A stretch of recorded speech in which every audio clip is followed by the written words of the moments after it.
United Socialist Party of Venezuela successfully carried out on Sunday the nomination process for its internal primaries due on August 8th. Ethiopia's government declared an immediate unilateral ceasefire in the northern Tigray region this Monday as rebels seized the regional capital, sending federal government officials fleeing. The clinical trials of Cuba's Soberana 02 vaccine candidate in children continue, now moving to children aged between 3 and 11 years old.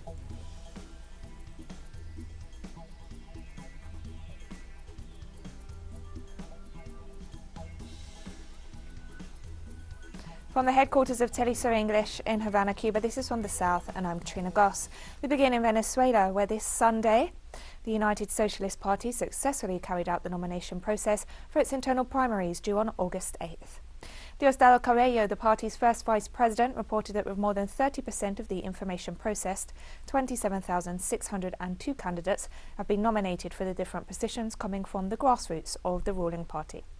Cabello highlighted that the number of women nominees for governorships doubles that of men. President Nicolas Maduro congratulated all those who participated in the process.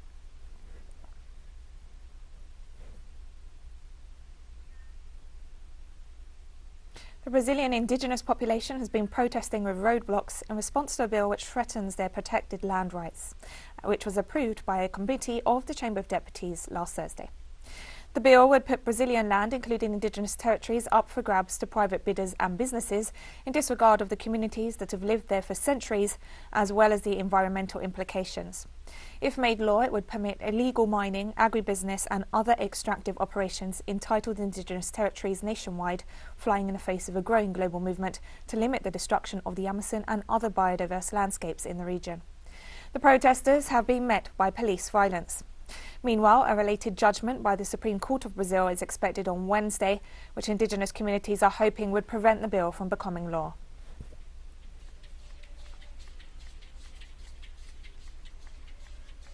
This Monday, children are gradually returning to schools in Bolivia. The Ministry of Education reassured the public that all biosecurity measures are in place. Minister of Education Adrián Cuelca explained that students will initially attend classes intermittently. If all goes well, there will be full-format presential classrooms at a later stage. He urged municipal governments to strictly enforce the protocols to ensure the health of all participants in the educational process. We officially inform the entire Bolivian population, in particular all students, our mothers, fathers, teachers, that we will gradually return to educational activities starting July 28th with an extended winter schedule. In Peru, the Attorney General's office has launched an investigation into 60 former high-ranking military officers who published a seditious letter calling for a coup to prevent Pedro Castillo from becoming president. Prosecutors had 30 days to draw up a case against at least 23 retired Army generals, 22 retired Navy vice admirals and 18 retired Air Force lieutenant generals for alleged rebellion, sedition and conspiracy. The Attorney General requested that the Defence Ministry's prosecutors speed up the process by collecting defendants' statements as soon as possible. In a letter, the retired officers echoed right-wing candidate Keiko Fujimori's unfounded accusations of electoral fraud, while calling for a military coup to end the current crisis. While Castillo was the winner of the June 6 presidential vote, according to the full count of ballots, electoral authorities have so far not proclaimed him president-elect, as they continue to study each of the allegations of fraud.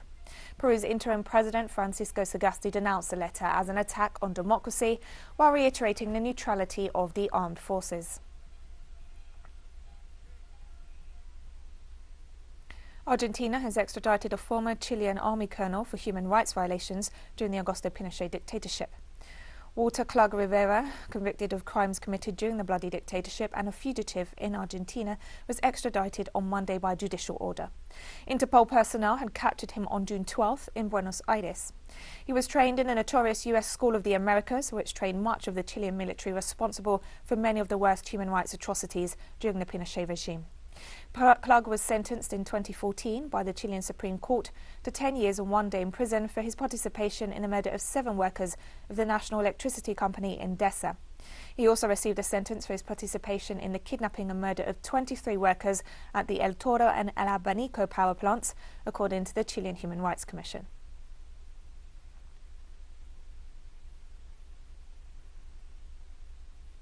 Ecuador's National Assembly will this week discuss the decriminalisation of abortion in cases of rape, the Ombudsman's office announced. According to the Ombudsman, this is a move in compliance with a recent mandate of the Constitutional Court to draft within 2 months a legal body that guarantees access to the voluntary and legal termination of pregnancy when it's the result of rape. The legislation has been drafted on the basis of contributions from women's organisations, social groups, feminists, people of different genders, public institutions and citizens in general, the office said.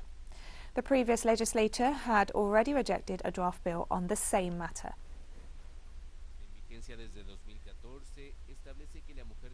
Turning to Mexico now, where Enrique, the first hurricane of the season, is threatening to cause devastation.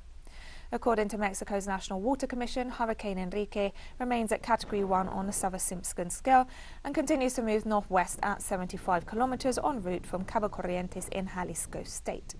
The Met Institution forecasts landslides and floods in low-lying areas and also heavy rain in several states. And we'll be right back after this very short break, so don't go away.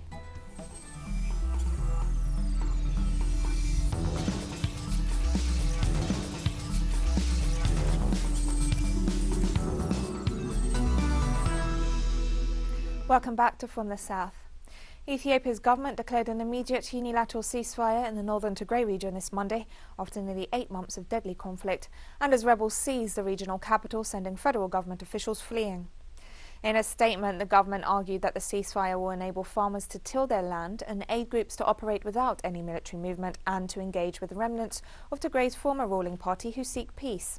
The announcement came shortly after the interim administration in Tigray, appointed by the federal government, fled the regional capital, Mekelle, as rebel fighters entered, sparking celebrations by local residents on the streets.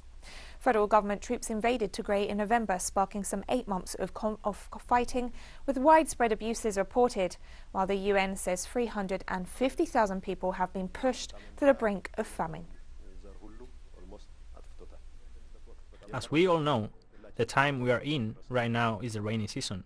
The locust swarm destroyed almost all of the produce in Tigray last year, and they couldn't collect the remaining produce because the force of destruction began the war. And after this comes to pass, and if they can't cultivate and harvest this rainy season, the problem for the community is not an easy one. It will not be one to be resolved easily, and the community will have problems for the years to come. A video released on Monday shows killed Palestinian activist Nissa Banat being abducted by Palestinian national security officers. Palestinian media shared security camera footage showing the moment of the arrest of Banat before his assassination in Al-Khalil. At his funeral a few days ago, his mother revealed to local media outlet Al-Mayadeen that her son was being chased for 2 months by the authorities. The Secretary-General of the Palestinian Popular Struggle Front, Ahmed Majdalini, stated that whoever's responsible for the death of Nissa Banat will be punished according to the law.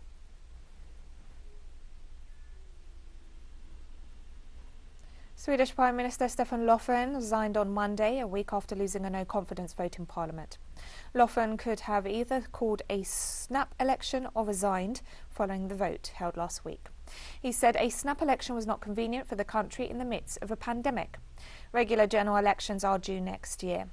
The vote of no confidence was prompted by the Left Party when Löfven moved away from agreed housing policies to support a right-wing sponsored bill skipping rent regulations for newly constructed housing.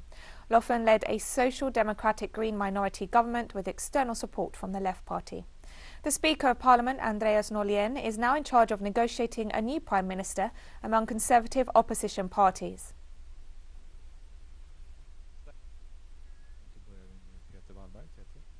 Western Military Alliance, the North Atlantic Treaty Organization, announced drills in the Black Sea in the wake of tension with Russia following a provocative incursion of a UK destroyer into Russian territorial waters last week.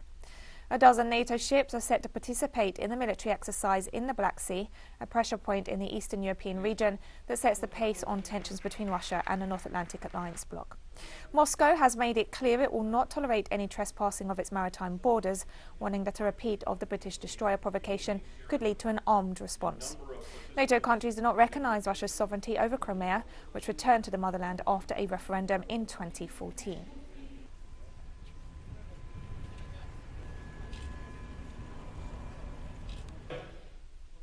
In Yemen, the army and resistance forces recovered a strategic area rich in gas, oil and minerals from Saudi-backed fighters.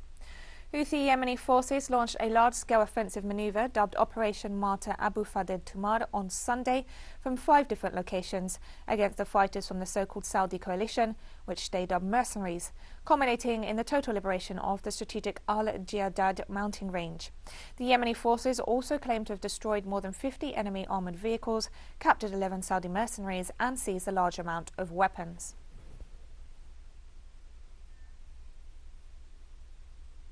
Iran has demanded that signatories to the nuclear deal make up their minds to save the multilateral agreement known as the Joint Comprehensive Plan of Action. The pact hangs by a thread ever since the United States withdrew under former President Donald Trump in 2018. Lengthy negotiations have been taking place in Vienna, Austria, between Iran and the remaining deal signatories, United Nations Security Council members Russia, China, the UK and France, plus Germany, on the United States' return to the agreement. Under the deal, Iran had committed itself not to enrich uranium beyond 20% purity in exchange for the end of economic and financial sanctions. Trump resumed and extended sanctions, and Iran reciprocated by resuming uranium enrichment.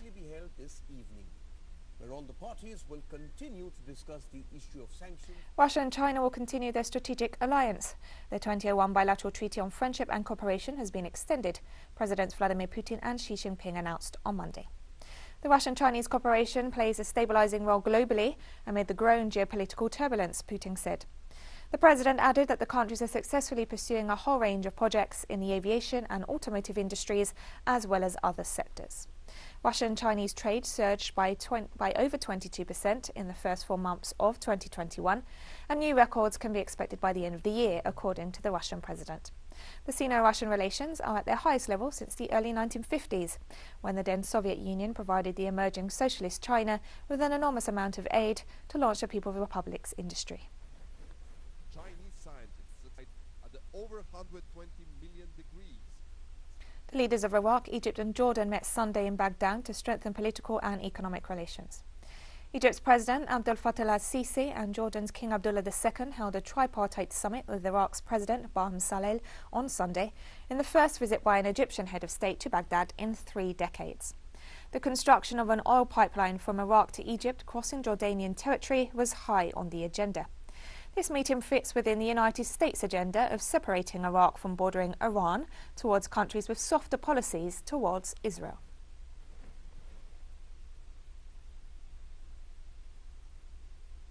Systemic racism against black people must be immediately dismantled around the world, the United Nations High Commissioner for Human Rights Michelle Bachelet said on Monday. Otherwise, crimes like the murder of US African-American George Floyd will be repeated. In typical fashion, she did not mention the United States by name. Bachelet's recommendations come 3 days after former policeman Derek Chauvin was sentenced to 22.5 years in prison for murdering Floyd in Minneapolis in May 2020. I'm calling on all states to stop denying and start dismantling racism, to end impunity and build trust, to listen to the voices of people of African descent, and to confront past legacies and deliver redress. Only approaches that tackle both the endemic shortcomings in law enforcement and address systemic racism and the legacies it is built on will do justice to the memory of George Floyd and so many others whose lives have been lost or irreparably damaged. In Gaza, Palestinians gathered around the rubble of a tower razed by Israeli airstrikes last month. This time not to mourn, but to feed their spirits. Here, where the Zionist warplanes spread blood and death, Palestinian musicians performed for their fighting people in this immense concentration camp called Gaza. It was dubbed Music Around the Rubble.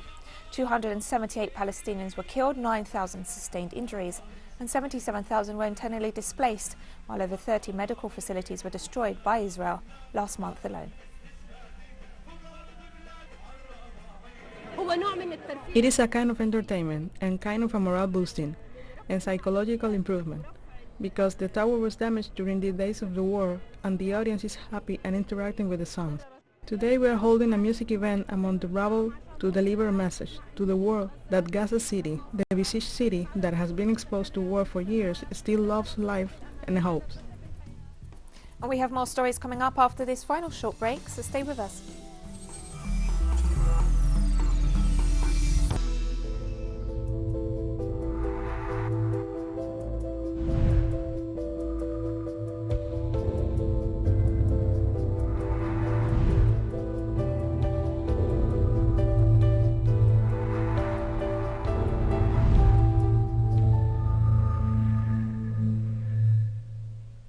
Welcome back to From the South. The clinical trials of Cuba's Soberana O2 vaccine in children continue. This Monday, the first 25 children aged between 3 and 11 years old received the initial dose of the vaccine candidate. The latest stage of the trials comes after the study of the safety of the dose when applied to the same number of adolescents aged between 12 and 18. A total of 350 children between the ages of 3 and 18 are set to be vaccinated as part of this paediatric trial, which comes after the announcement that 2 of the 3 doses of the Soberana O2 candidate applied to adults had shown 62% efficacy, with the third dose expected to further increase effectiveness against the novel coronavirus.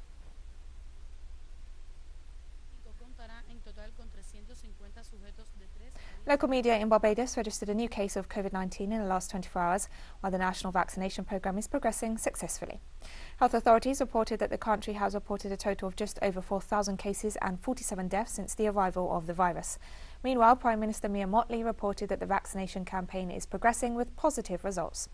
According to health authorities, 47.5% of adults have received at least one dose of a vaccine, while 34% are fully vaccinated.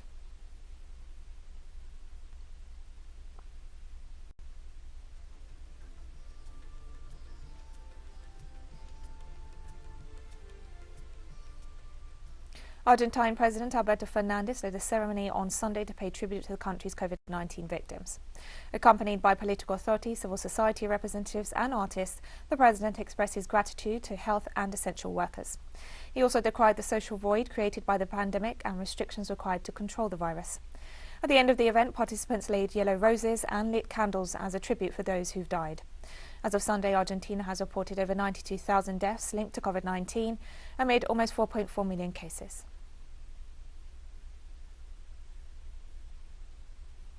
We are here in memory for each of the ones who were victims of the pandemic. Each one of them had a name, a life. The pandemic opens a void, builds a huge wall that prevents us from embracing each other. It prevents so many important things. It prevents to live a part of our life. Zimbabwe has received 500,000 Sinopharm COVID-19 vaccine doses from China as the country continues to drive to inoculate about 10 million people. The southern African country is set to receive an additional 2 million Sinovac vaccine doses by next week. The vaccines come at a time when COVID-19 cases have been rising and doses have been running out in health facilities. More than 1.2 million people have so far received at least one of their jabs. Received 500,000 today. By end of next week, we'll receive another 2 million vaccines from Sinovac. 2 weeks after that, we want to bring in another 1.5 million vaccines from Sinopharm. And want to carry on so that by end of August, we bring in another 3.5 million vaccines again from China. South African President Cyril Ramaphosa has reimposed COVID-19 restrictions for 2 weeks to combat a surge in the highly contagious Delta variant of the coronavirus. Restrictions in the level 4 lockdown include the banning of all gatherings, except for funerals where only 50 people will be allowed, and a ban on the sale of alcohol. And on the recommendation of the National Coronavirus Command Council, Cabinet has decided that the country should move to adjusted alert level 4. And we are therefore announcing this evening that we will place these additional restrictions in place for the next 14 days. And after 14 days, we will examine exactly where we are. We will assess the impact of these interventions and restrictions after these 14 days. Tens of thousands of migrant workers have fled Bangladesh's capital, Dhaka, before yet another nationwide lockdown to stop the spread of the coronavirus. Migrant workers have opted to return to their rural homes rather than to stay in the capital, as the country is set to close businesses in the midst of rising coronavirus infections. Dhaka will lock down most economic activity and confine people to their homes from Monday. Bangladesh has reported more than 880,000 infections and at least 14,000 people have died from the disease. I'm heading home. What would we do during this lockdown? It's better even to start with my family in the village. Everything will be closed during the lockdown. There's no point sitting idle and imprisoned in Dhaka. I'd rather spend time with my kids and parents at home. I am heading home. What would we do during this lockdown? It's better even to starve with my family in the village. Everything will be closed during the lockdown. There's no point sitting idle and imprisoned in Dhaka. I'd rather spend time with my kids and parents at home. And we've come to the end of this news brief, but remember you can find these and many other stories on our website at telesurenglish.net, and you can also follow us on social media for all the latest news. We're on Facebook, Twitter, Instagram and Telegram, and you can catch up on our shows on our YouTube channel. For TeleSUR English, I'm Katrina Goss. Thank you for watching.